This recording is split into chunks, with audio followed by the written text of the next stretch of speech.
Episode 8 दहलीज रिश्तों की।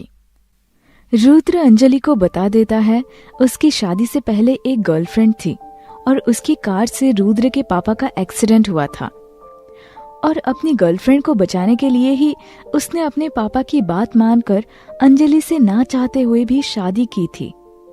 अंजलि ये सब सुनकर दुखी होती है। अब आगे। अंजलि ने आदित्य के चेहरे की तरफ देखा। उसके चेहरे पर हल्की सी स्माइल थी, लेकिन लग रहा था जैसे उस मुस्कुराहट के पीछे कहीं कोई गहरा दर्द छुपा था। आदित्य ने उस फोटो को लपक कर उठा लिया और वापस अपने वॉलेट में रख दिया। अंजलि ने एक बार फिर धीरे से सवाल किया, वो लड़की आपकी? आदित्य ने उदास आंखों से अंजलि की तरफ देखा और उसकी बात को बीच में ही काटते हुए एक गहरी सांस लेकर जवाब दिया, मेरी बहन है लावण्या। थी, अब वो इस दुनिया में नहीं है। ये सुनते ही अंजलि चुप हो गई। उसे समझ आ गया था आदित्य उसके सवाल पर चुप क्यों हो गया था। अंजलि ने आदित्य से जब उसकी बहन लावण्या के बारे में जानने की कोशिश की तो आदि ने उसे बताया कि कुछ महीने पहले ही एक एक्सीडेंट में लावण्या की मौत हो चुकी है और इस पूरी दुनिया में उसका अपनी बहन के सिवा कोई नहीं था। आदित्य की आंखों में आंसू छलक आए थे। उसने अपने इमोशंस को कंट्रोल करते हुए मुस्कुराने की कोशिश की और फिर अंजलि से कहा कि उसे ऑफिस जल्दी से पहुंचना था, जिसकी वजह से उसे जाना होगा। रुद्र की फाइल लेकर आदित्य वहां से चला गया। उसके जाने के बाद अंजलि बस उसी के बारे में सोचने लगी। पहली मुलाकात में आदित्य को देखकर उसे एक बार भी नहीं लगा कि इतना खुश मिजाज और मजाकिया आदित्य अपने दिल में इतने बड़े दर्द को लेकर जी रहा था। अंजलि ने मन ही मन अपने आप से कहा, कितना मुश्किल होता है ना अपनी तकलीफ बिना किसी से कहे चुपचाप मुस्कुराते हुए जीने का नाटक करना, लेकिन करना पड़ता है। मैं भी तो वही कर रही हूँ।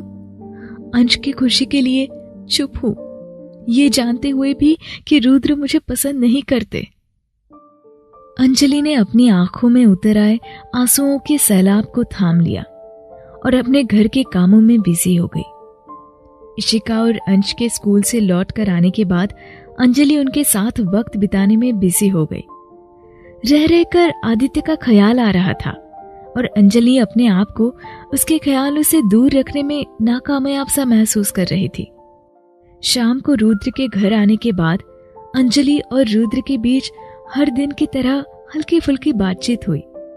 इशिका और अंश को सुलाने के बाद जब अंजलि रुद्र के पास पहुंची तो वो अपने लैपटॉप में नजरें गड़ाए कुछ काम करने में बिजी था। कुछ दिन बाद रुद्र का जन्मदिन आता है।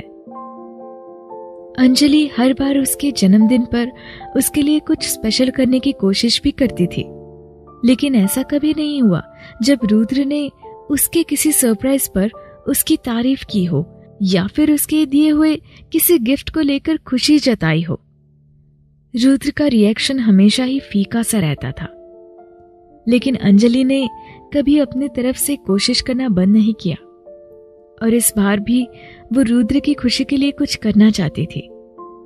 अंजलि ने धीमी सी आवाज में उससे पूछा, वो आपका बर्थडे आ रहा है, सोचा सरप्राइज देने से बेटर है आपसे आपकी चॉइस के बारे में पूछ लेती हूँ। क्या गिफ्ट चाहिए आपको? मेरा मतलब कुछ। अंजलि की बात बीच में ही अधूरी रह गई। अपने लैपटॉप की स्क्रीन से ध्यान हटाते हुए आदित्य ने जवाब दिया, तुम क्यों ये सब कर रही हो अंजलि? देखो मैं चाहकर भी तुम्हें वो प्यार नहीं दे सकता। आई नो मुझे देना चाहिए। तुमने मेरे लिए बहुत कुछ किया है, यहाँ तक कि इशिका, उसे भी तुमने अपना लिया अंजलि, लेकिन मैं। कहते हुए रुद्र चुप हो गया।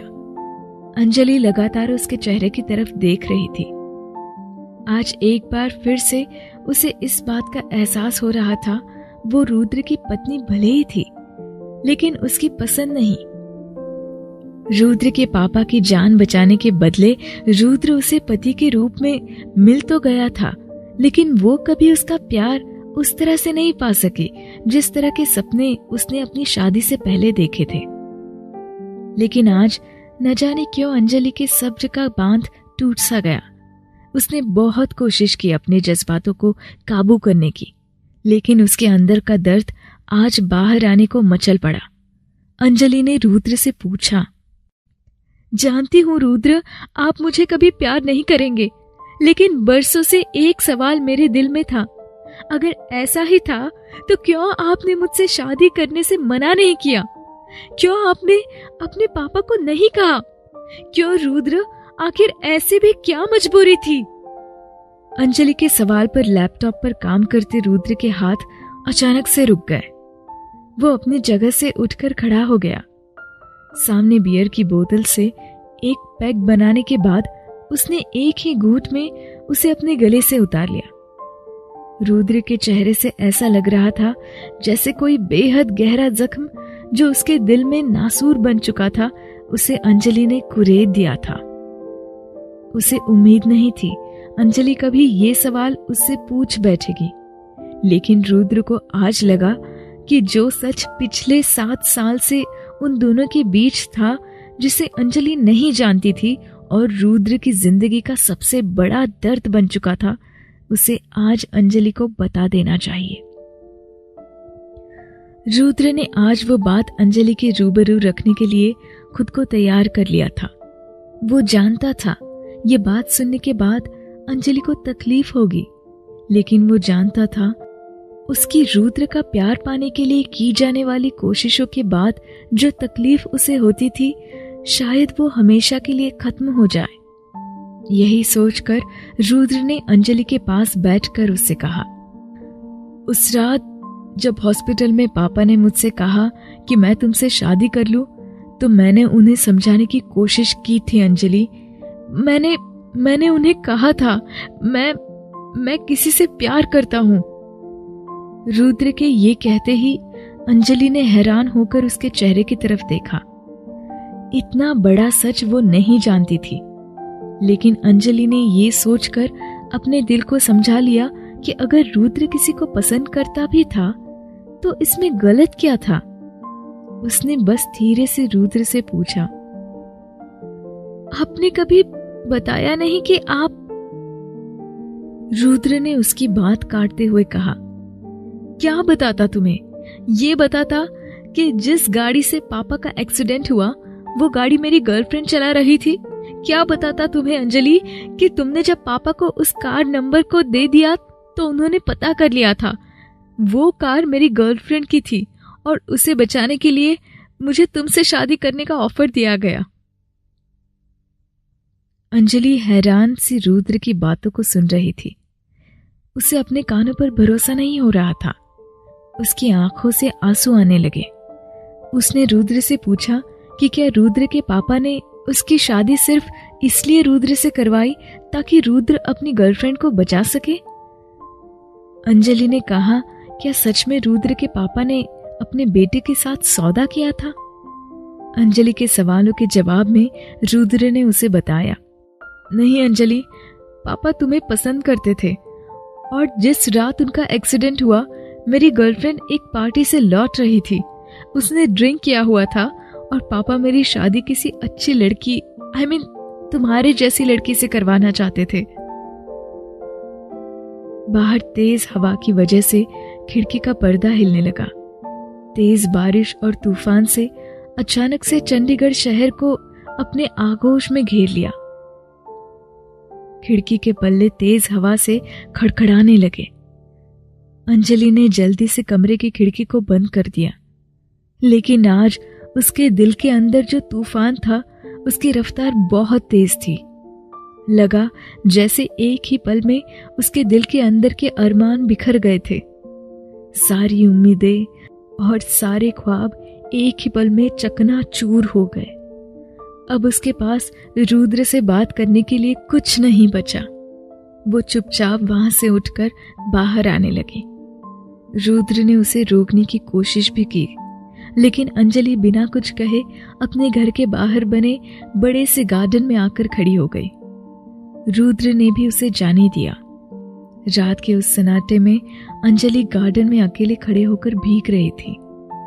आसमान से बरसते पानी ने उसकी आंखों से बह रहे सैलाब को ढक लिया था, लेकिन तभी किसी ने आकर उसका हाथ थाम लिया और अंजलि ने आगे बढ़कर उसे गले लगा लिया। क्या अंजलि और रुद्र के बीच बढ़ेगा प्यार, या हमेशा के लिए बिखर जाएगा अंजलि के सब्र का बांध? जिंदगी की रफ्तार वही होगी या वक्त लेगा नया फैसला कोई? इन सवालों के जवाब छिपे हैं कहानी के अगले हिस्से में, तो सुनते रहिए प्यार और धोखे के रिश्तों में बंधी ये खूबसूरत दास्तान, दगाबाज। उसके कदम डगमगा रहे थे। अंदर ही अंदर उसे ऐसा लग रहा था जैसे उसने कोई बहुत बड़ा अपराध कर दिया हो। बारिश में सर से पैर तक बुरी तरह भीगी हुई अंजलि जैसे ही अपने बेडरूम के अंदर पहुंची, उसने देखा कि रुद्र गहरी नींद में सोया हुआ था। अंजलि सीधे बेडरूम में गई और बड़े से आईने के सामने अपने आप को देखने लगी। आज उसे अपना ही चेहरा बदला हुआ सा लग रहा था। ऐसा लग रहा था जैसे उसकी आंखों का दर्द गायब हो चुका था और उनमें एक अजीब सा सुकून आ चुका था। कपड़े चेंज करने के बाद अंजलि अपने बिस्तर पर जाकर लेट गई और पलकें बंद करते ही गहरी नींद के आगोश में खो गई। अंजलि जब सुबह सोकर उठी तो उसे लगा जैसे एक मुद्दत के बाद वो सुकून की नींद सोई थी। उसके चेहरे पर एक मुस्कुराहट थी। सुबह ऑफिस जाने से पहले जब रुद्र ने अंजलि की तरफ देखा तो उसे थोड़ी हैरानी हुई।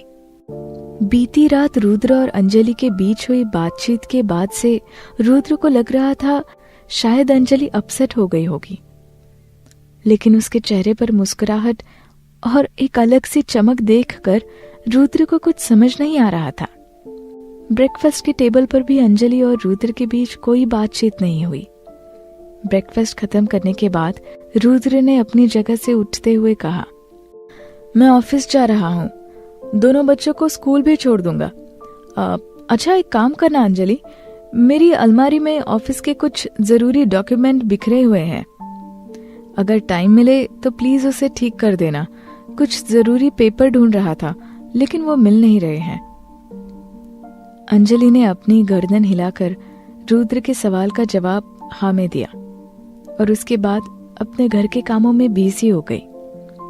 कुछ देर के बाद जब रुद्र अंश और इशिका को लेकर चला गया तो अंजलि अपने कमरे में गई। उसने रुद्र की अलमारी को खोला और उसमें रखे हुए ऑफिस के सारे डॉक्यूमेंट को समेटने लगी और उन डॉक्यूमेंट को फाइल में लगाते वक्त अचानक अंजलि की आंखों के सामने कुछ ऐसा आ गया जिसे देखकर न केवल उसके होश उड़ गए बल्कि उसे समझ नहीं आया कि आखिर उसकी जिंदगी उससे चाहती क्या थी। क्या अंजलि और आदित्य आएंगे एक दूसरे के करीब? क्या अंजलि को मिलेगा अपना खोया हुआ प्यार? क्या देखा था अंजलि ने रुद्र के अलमारी में? इन सवालों के जवाब छिपे हैं कहानी के अगले हिस्से में, तो सुनते रहिए प्यार और धोखे के रिश्तों में बंधी ये खूबसूरत दास्तान, दगाबाज।